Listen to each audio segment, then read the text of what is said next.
2024 at 2025. Yung bisyo niya na ang dahilan ng pagbaha ng korupsyon, kawalang direksyon, at maling-maling mga desisyon.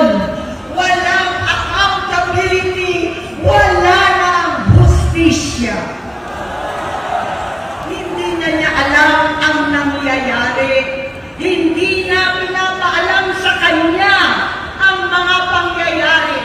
Sinamantala ng mga ito ang paggamit niya ng droga.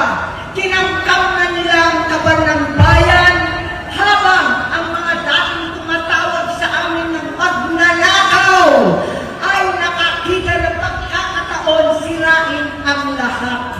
Nagagamit na nila si Bongbong para sirain si Inday. Itinutulak pa nila si Bongbong at ang bayan sa bangin para umastang tagapagligtas. Mula sa